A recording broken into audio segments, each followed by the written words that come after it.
Welcome to Mamahood After Trauma, where we stop pretending and heal out loud.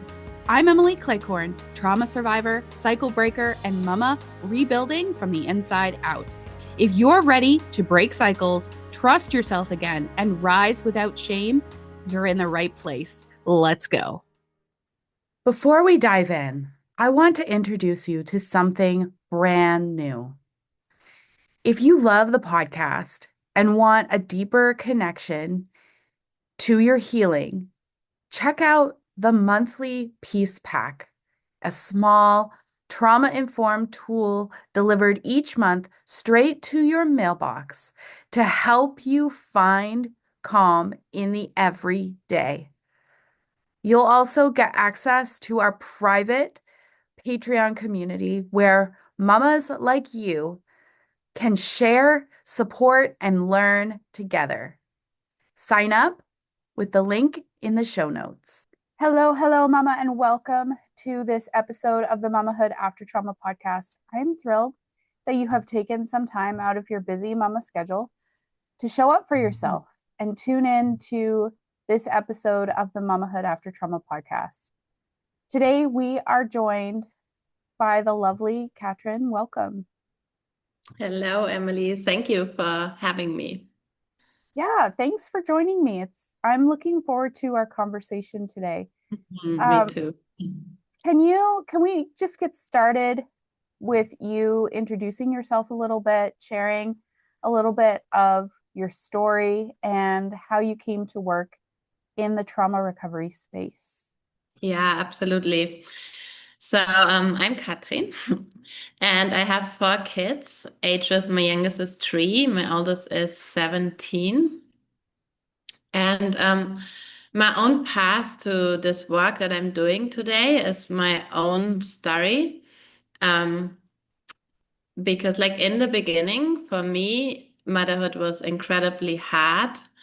There was like a lot of sense of like complete physical exhaustion, overwhelm, so many issues in my marriage, so many struggles I didn't deal with, where I went into stress and trauma responses of myself, like ignoring them, avoiding them, trying to maintain the peace, all of that stuff. And it came then out in really outbursts of aggression with my kids. Mm-hmm. And it totally sapped my energy. Like some days were simply so hard because I woke up and completely drained, surviving on coffee, not even knowing how to get through the day. And yeah, and like so my journey into this work I'm doing has started with my own healing journey. There, my own reconnecting with myself and with my authentic self and all parts of me journey. And that led me later into doula work that I'm still doing, and then into the emotional freedom advanced therapy work that I'm doing with parts of self. Yeah. So what can you share a little bit of what your journey from being in that day-to-day struggle survival mode to now being a doula and advanced EFT practitioner? Hmm. Like Hmm. that's a huge jump. So can you share a little bit of what that journey looked like for you?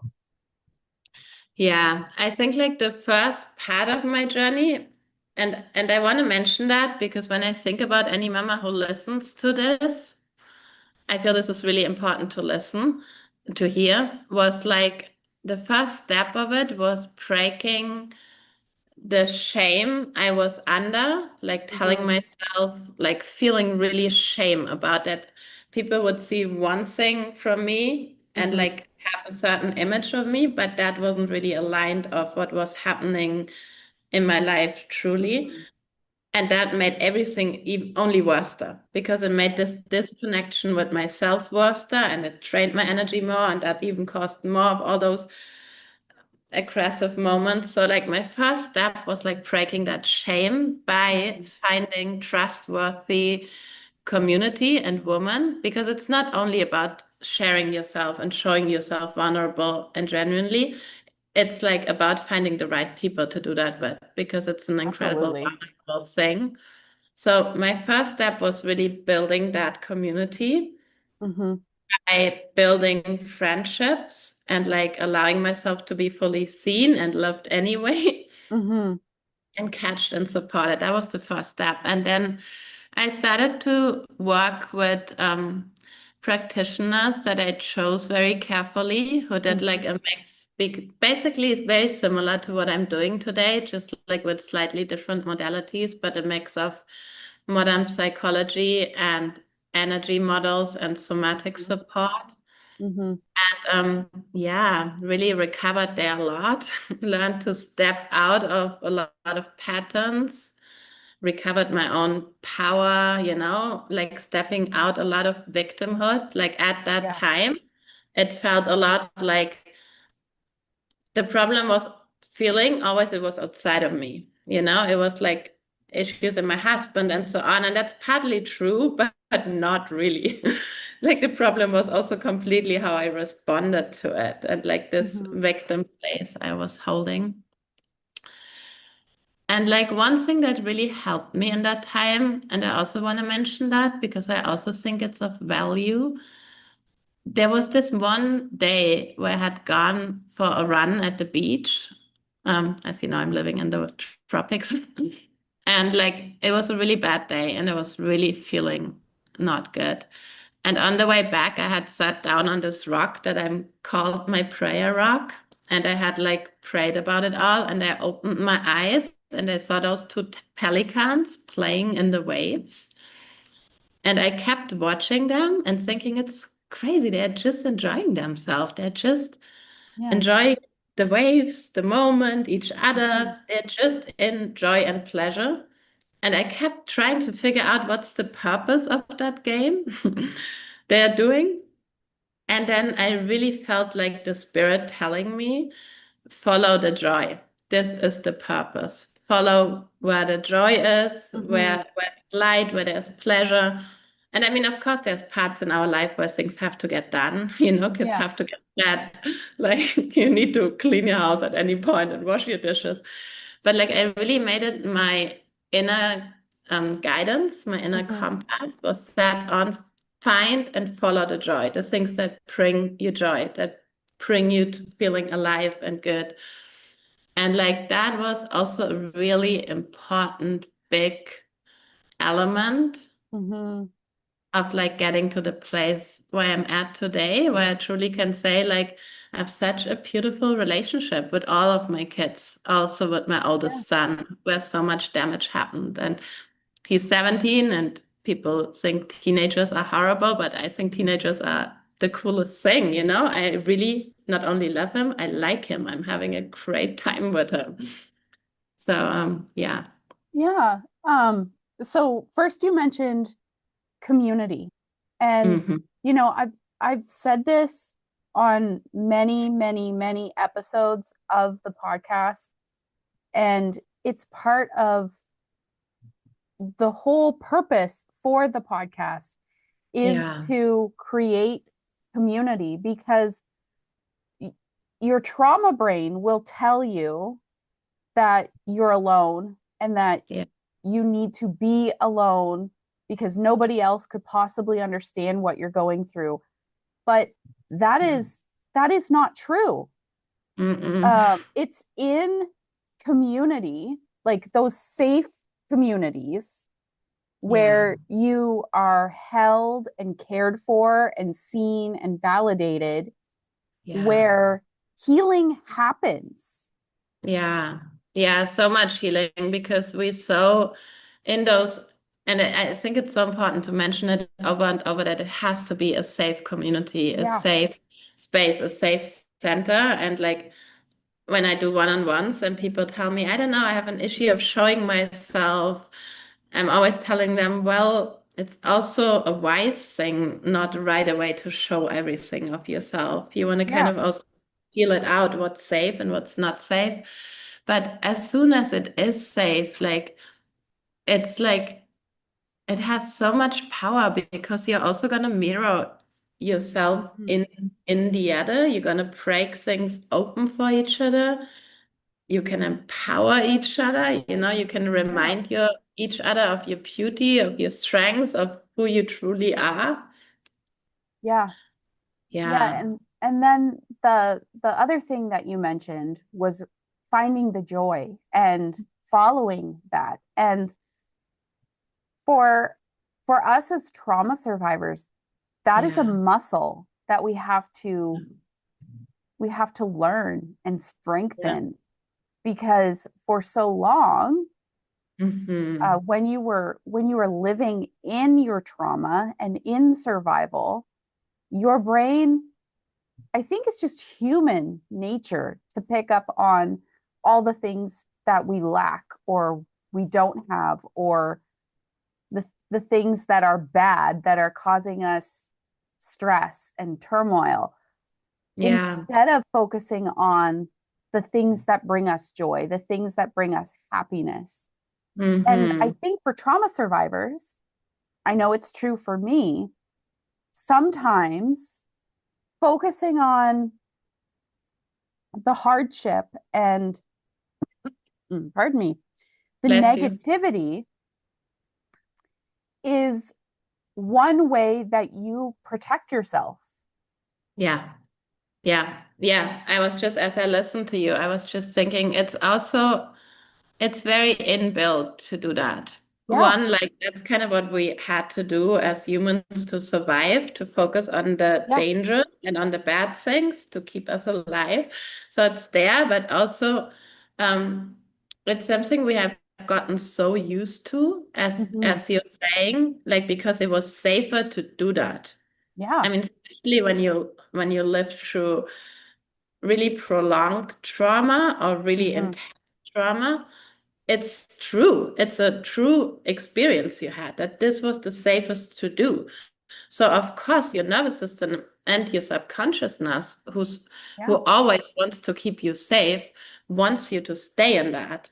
So as soon Yeah. as you step out of it, there will be even a part of you which will like completely try to block that, Yeah. The And then, alarm bells will go off. oh yes, and like righteously, Yeah.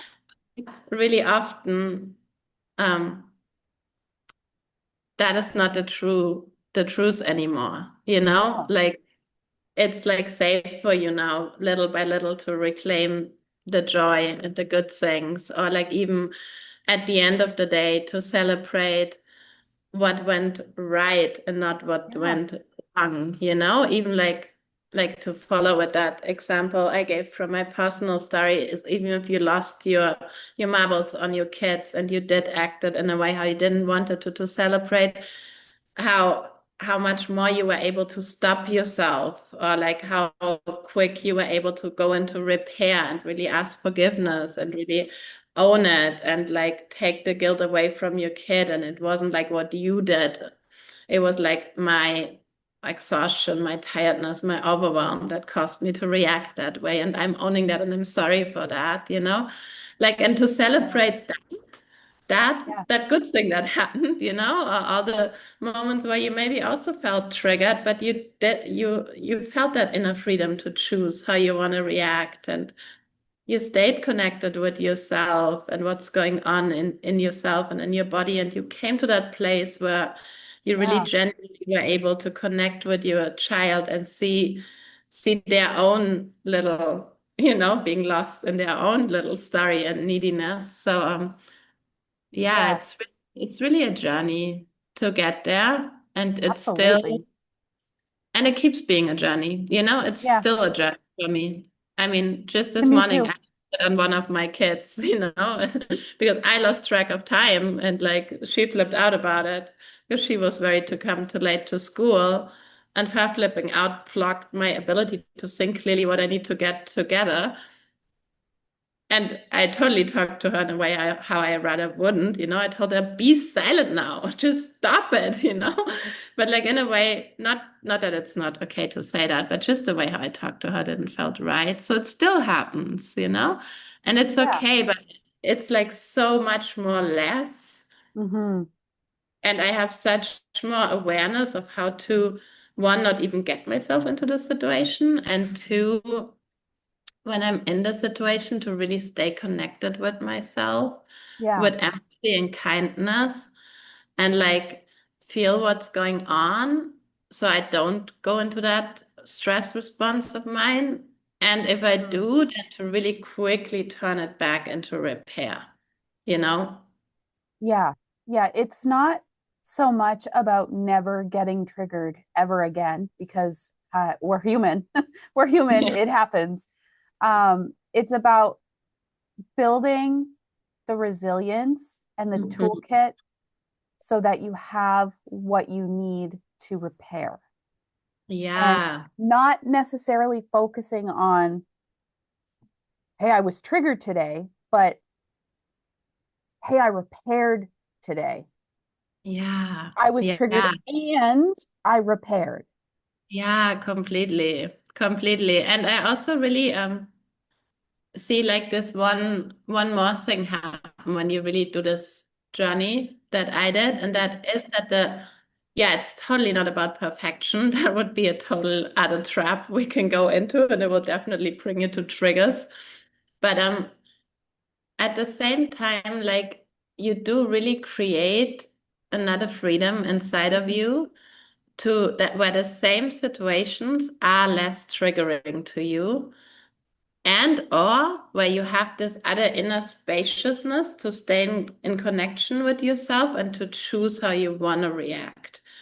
Yeah. So it's like I feel it's both, and it's really beautiful that both is possible, Yeah. because like it's in the end, what happens then is like, yeah, you become more the mother you want to be for your children. You break trauma for them, but also you really reclaim or reconnect or remother that inner child in you, you know, and like Yeah. give yourself a totally new experience, like one you needed as a child. You're becoming that safe place Mm, for yourself that you didn't had when you were little. yeah. And I feel that in itself is so huge. Oh, it's so powerful. It is huge. So you are an advanced EFT tapping practitioner. So could you just share a little bit with our listener what the difference is between regular EFT tapping versus the advanced EFT tapping? Like, Yeah, what is the differentiator between those two? yeah, absolutely. So regular EFT tapping, emotional freedom technique tapping, is like used whether as a self-help tool, what you Mm-hmm. can use for yourself. And I can only recommend anyone listening here, it's great to use it in the same way how it's great to make yourself a tea or any go out into nature or anything else that regulates you. And it's also used in coaching. But regular EFT tapping stays more with the present moment and emotion and helps you shift through it or moving out of it. So it's basically like an antibiotic or like a paracetamol for the symptom that you're right now experiencing it, and gets you out of it, or like reduces the intensity of the sadness, the anger, the anxiety, the depression, whatever you're feeling. And it does have an impact because what happens is it really lowers your cortisol levels, and like it allows all the other good hormones like dopamine, serotonin, oxytocin to come up. But when you do advanced EFT tapping therapy, it goes like one step deeper because it works really with your body memory, what tapping also does, but regular tapping, but in a more limited way. And through the body's memory, we work with different parts of yourself. So we do parts of self work and memory work and inner child work. And the way how that works is we start with the present moment. So we create safety in the present moment, safety in your body, Mm-hmm. safety in your present reality. And we create a really strong sense of more self-acceptance, self-love, self-connection in the present moment, and also start working with this part of you, which is like I call it the wise woman in the work I'm doing, but it's basically that authentic part of you, who when you're in that part, it's like in your nervous system, it's the ventral vagal state. It's like where you feel like you're really yourself. You feel super grounded and open, and you're like, like it's easy to connect with other people, and it's good to be with yourself. And like we really strengthen that connection.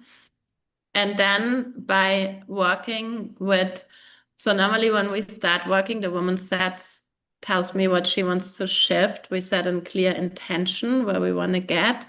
And then we use a lot what happened in her life, in her week, that like was hard or difficult or devastating for that person.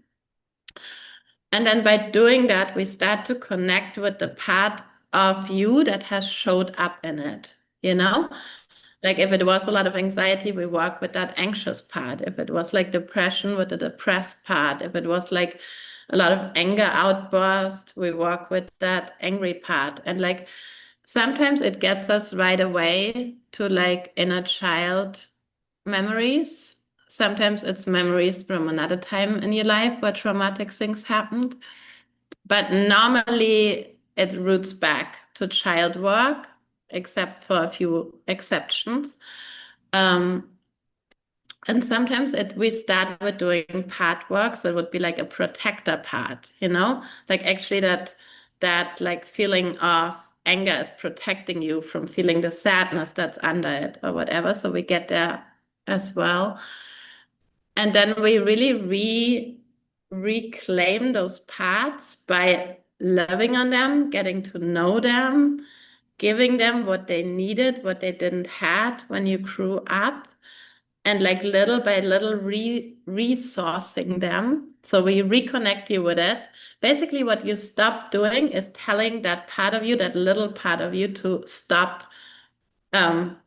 Instead of telling that part of you, stop talking, stop behaving, stop acting out, you're like loving on that part of you. You really resource that part of you.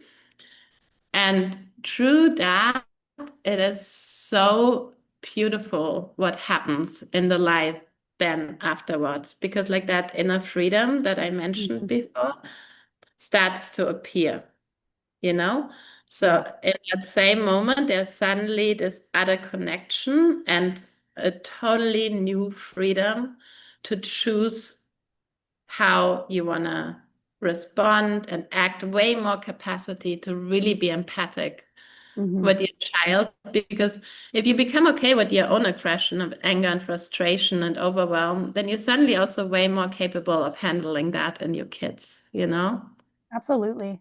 Absolutely. It starts within yourself. Yeah, it does. It does, truly.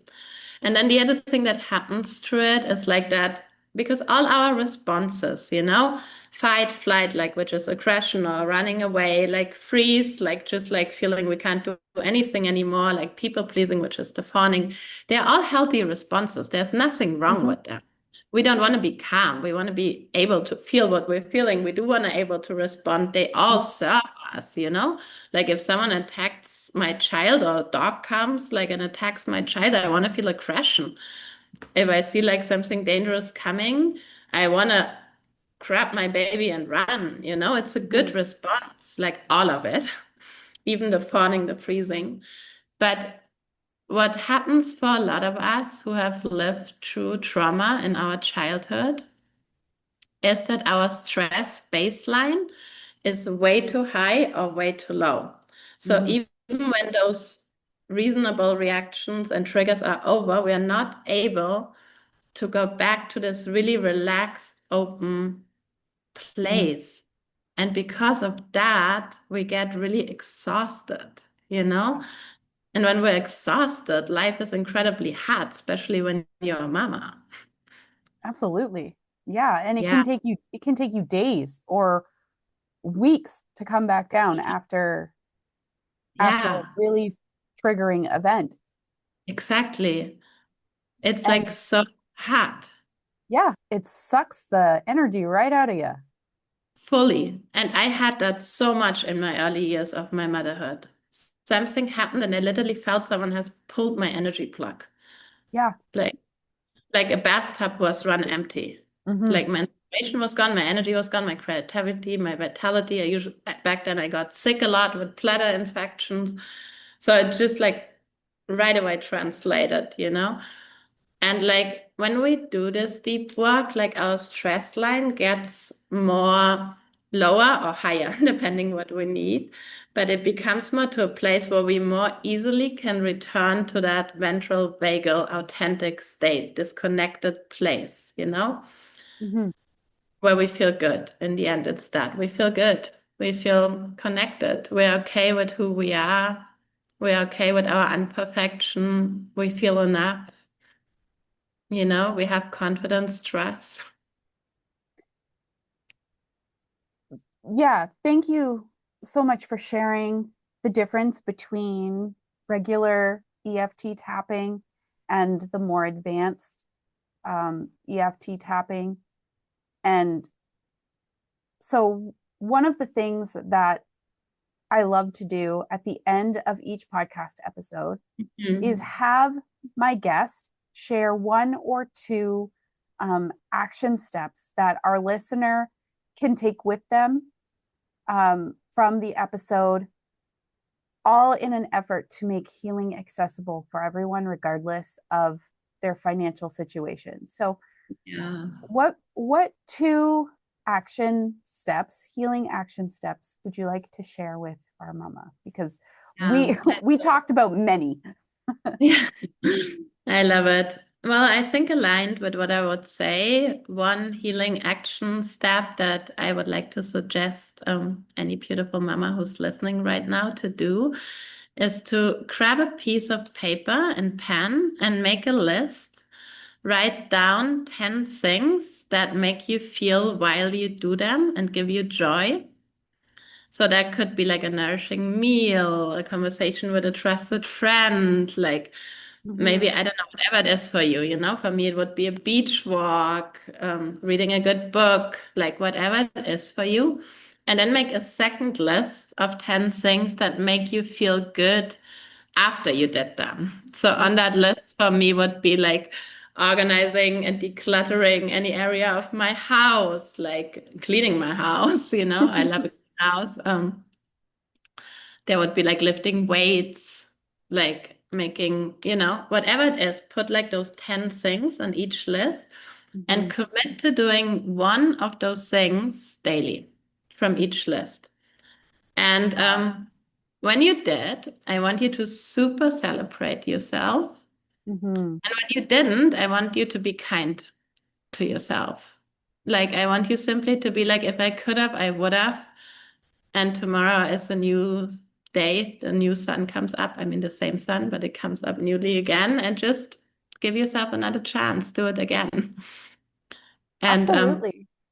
And yeah. if you do that, when you do that, and you're comfortable with sharing, go ahead and share that on social media and tag Emily.Mamahood After Trauma. And because I want to celebrate you too. And I will share it with Katrin and we will celebrate you together Oh, so much, so much. because this mamahood after trauma journey is hard.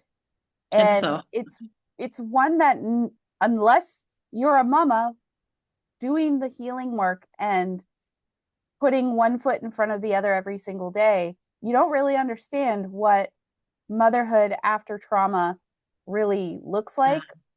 yeah. And so building that community and tapping into that community on social media and allowing myself and Katrin to Hmm. celebrate you is huge. So bonus action step, share what you're doing to feel joy. Totally. I would love it. And also, if you do that, you also inspire other women, you know? Absolutely. Like, I mean, I love reading the list of other people and be like, right, that also gives me joy. I'm gonna put that on my list, you Yeah. know. Yeah. So yeah, please do that. And Yeah. yeah, we'll How celebrate for sure. how can our listeners connect with you further if they'd like to do so, Katrin? Yeah, so you can find me on Instagram as like Katrin Hinkle. Um, Hinkle is Hinkle. Or you can find me through my webpage, which is EFT, Emotional Freedom Technique, EFTbirthcoach.com. Awesome. Well, thank you so much for being on the podcast today, Katrin. It was a pleasure speaking with you, and I wish you all the best. Thank you. You too. Thank you for the community you have created. Thanks for listening to Mamahood After Trauma. Take one insight from today, breathe, reflect, and keep healing out loud. Subscribe to the podcast for more stories, tools, and support. And remember, Mama, you're breaking cycles and rising with honesty. Until next time, mend the past so you can Mama in peace.